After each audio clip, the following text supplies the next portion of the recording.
Hey everybody, welcome back. Today I'm going to do an interview with the captain of the Flying Pig himself, Brendon Hanna. We're going to sit and talk a little bit about the company and the history of the company and where the name comes from. And stay tuned.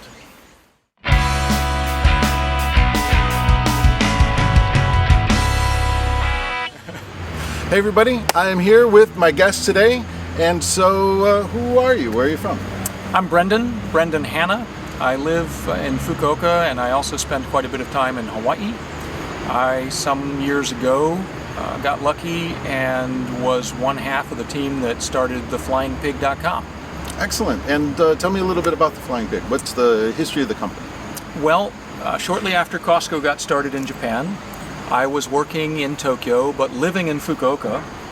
And I was flying up to Tokyo every week on Skymark. Those of you who have been here a long time will remember Skymark is really a path-breaking airline in Japan. They were the first to offer air tickets at a reasonable price.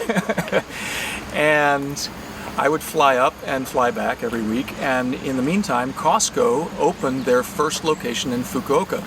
And a bit of trivia is that Fukuoka is an interesting test market in Japan. It's very popular. Coca-Cola, for example, tests all their new products in Fukuoka. No kidding. And the reason for that is that Fukuoka has almost exactly average population density and income for Japan. So if something goes well in Fukuoka, it'll probably go well elsewhere. Yes. And there's a couple of other advantages. One is that it's less expensive.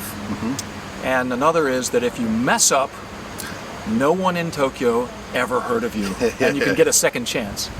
That's excellent. Tell me a little bit more about the Flying Pig. Right. So I was flying up back and forth to Tokyo, and my office mates were all big fans of this Costco stuff I was bringing periodically. And they would ask me, Brendon, can you bring some of this, or can you bring some of that? So every week I was trundling my little bag through Haneda Airport and taking a little bit of this and a little bit of that. And then Costco opened their second warehouse in Makahari, in Chiba. They call their stores warehouses. Right. Okay. And I said, well, guys, you could go to Makahari and you could do your own shopping. And they said, well, it's so far. Nobody wants to do that, particularly when you're bringing them the stuff that they want anyway. I don't have a car. I have a car, but if I go to Makahari, I don't know when I'll possibly get back to Tokyo because of traffic, and there's toll, and there's gas, and I just want this one thing. Right.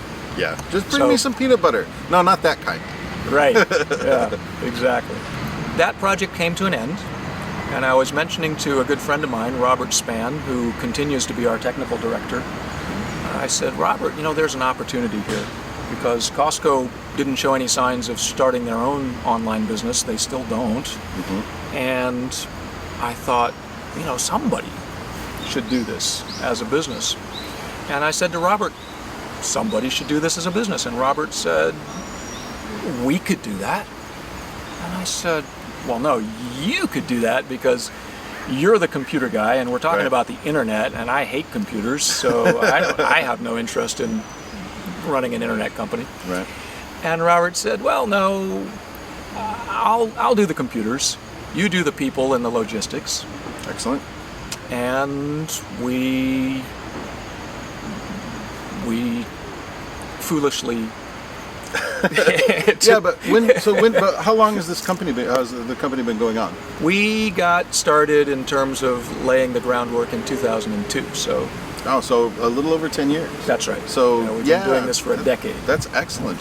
That's excellent. So theflyingpig.com is where you can go to buy things from Costco in country, and they also have a personal import service where they can get stuff that isn't in the Costco here, but can still get it to your door in Japan.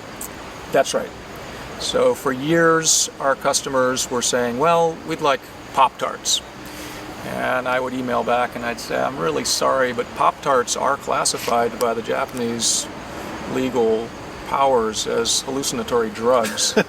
And no, we cannot import those commercially. We tried for a time going back and forth to Korea, which is quite doable from Fukuoka. And they have Costco in Korea even longer than Japan. Yeah. And they have maybe 100 items in Korea that they don't have in Japan. Oh. not Pop-Tarts. I guess the Koreans consider them hallucinatory drugs as well. It's just too sweet. Yeah, something.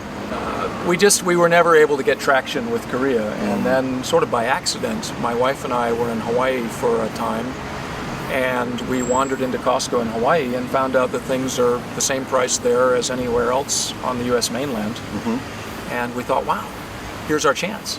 Right. So, of course, the reason that we can send you Pop-Tarts from Hawaii and we can't import them commercially is due to a loophole in the Japanese customs and import code called personal import. Right. Right. And I don't know this for a fact, so please don't quote me, but my take on why this loophole exists is that during the 80s, when the Japan economy was in hyperactive mode, and there were foreigners coming to Japan by the hundreds and thousands, and there was a lot of friction between Japan and other countries, in order to keep the diplomats' wives from demanding diplomatic economic action at a governmental level, the Japanese government said, you can bring it in yourself or have your mom send it to you, and we'll let it in, you know. So it's kind of an end run around the customs legalities for certain items. So because it's being brought in for a particular person at a particular date, that's okay, but not as you couldn't bring it into a warehouse in Japan and then resell it out of that. That is precisely correct. That is strictly illegal, and for some items it's really illegal. Say something like Tylenol, you would get in really serious trouble for doing something like that. For a long time in Okinawa, there was a sort of a black market. The government, the U.S. government, kind of shut that down because they lose money on everything they sell at the PX. They don't want to lose any more necessarily. So, as you said, you sign up and you say, well, I'm accepting this shipment of Pop-Tarts and whatever else, Head and Shoulders and Lucky Charms and these things, and this is for the personal consumption of myself and my family, and I pledge not to resell it or use it for commercial purposes is the thrust of this. I mean, that's not literally the fine print, but that is the idea. That's the gist, right. Okay. And where did the name come from? Well, we started off in sort of the tail end of the tech bubble, and domains were just astoundingly expensive. I mean, you could go online and try to find some domain that was catchy, and they would say, well, we'd like $500,000 for that. I'm not exaggerating.